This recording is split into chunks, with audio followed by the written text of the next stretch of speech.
আমি আজকে শেয়ার করব আমার জীবনের স্মরণীয় 18ই ডিসেম্বর ২০২৪ এর আমি যা এক্সপেরিয়েন্স করছি পুরোটাই। প্রথমত দিনটা ছিল কাতারের ন্যাশনাল ডে। আর এই দিনটা কাতারের প্রত্যেক মানুষের জন্য স্পেশাল। এবং এই দিনে রিয়াল মাদ্রিদের ম্যাচ গ্যালারিতে বসে উপভোগ করা, প্লাস ২০২২ কাতার বিশ্বকাপ জয়ের সেলিব্রেশন করা, আর্জেন্টিনার সেই ছাদখোলা বাসে ওঠা এবং ফ্যান ফেস্টিভালে বিভিন্ন দেশের ফুটবল ভক্তদের সাথে মাদ্রিদের জয় উল্লাস করা। ফুটবল নিয়ে আমার লাইফে অনেক মেমোরি আছে। যেমন এসএসসি পরীক্ষার আগের রাতে রাত ৩টায় বার্সার ম্যাচ দেখা, নিজের সব রুলস এক সাইডে রেখে ২০১৪ বিশ্বকাপের সবগুলো ম্যাচ লাইভ দেখা টিভির সামনে বসে। এই টাইপের অনেক পাগলামি আছে আমার লাইফে।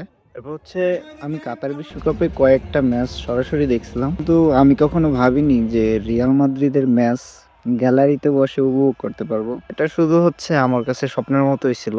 বাট ২০২২ থেকে আমার এই ড্রিমগুলো বাস্তবে রূপ নিতে শুরু করছে। আমার এই ফুটবল মেমোরিগুলোর মধ্যে অন্যতম ছিল 18 ডিসেম্বর ফিফা ইন্টারকন্টিনেন্টাল কাপের ফাইনালে রিয়াল মাদ্রিদ ভার্সেস পাচুকার ম্যাচটা। আমার মতো একজন ফুটবল ভক্তের কাছে এই ম্যাচটা দেখতে পাওয়া অনেক বড় একটা পাওয়া।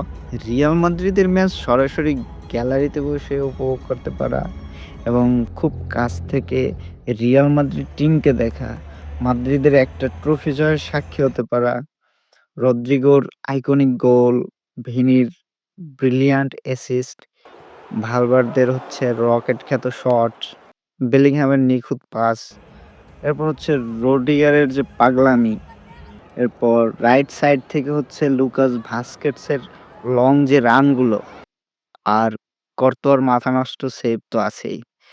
এই সব যখন আপনি গ্যালারিতে বসে উপভোগ করতে পারবেন, আপনি যেই দলের সমর্থকই হন না কেন, আপনার মনে হবে অ্যাজ এ ফুটবল ফ্যান হিসেবে আপনি কিছুটা হলেও পরিপূর্ণ।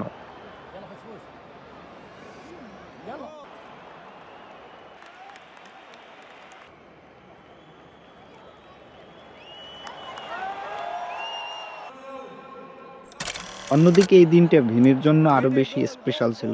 কারণ আমি যদি ভুল না করি, ওই দিন ভিনি লাস্ট ২৪ ঘন্টায় ৫টা পুরস্কার জিতছিল। ফিফা বর্ষসেরা, FIFA intercontinental cup champion, player of the final এবং প্লেয়ার অফ দ্য টুর্নামেন্ট এবং গোল্ডেন বল।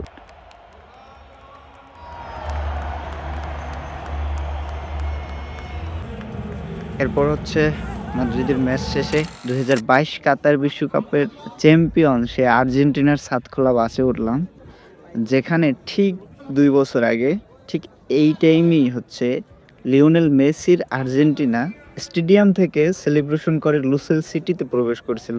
ঠিক সেখানে আমি দাঁড়িয়ে আছি। এটা ভাবতেও স্বপ্নের মতো লাগে।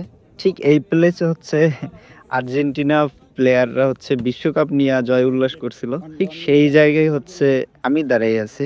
বাট ওই সময়টা নাই, কিন্তু ওরাই সেম এই বাসেই ছিল। এই বাসই ওদের বিশ্বকাপ সেলিব্রেশন করছিল। আর সেখানে আমার মতো একজন নগণ্য ফুটবল ফ্যান সেখানে দাঁড়াই আছে। আবার ২ বছর পরে সেম টাইমে। আমি ব্রাজিল ফ্যান হওয়া সত্ত্বেও এটা আমার কাছে অনেক, অনেক বেশি আনন্দদায়ক ছিল।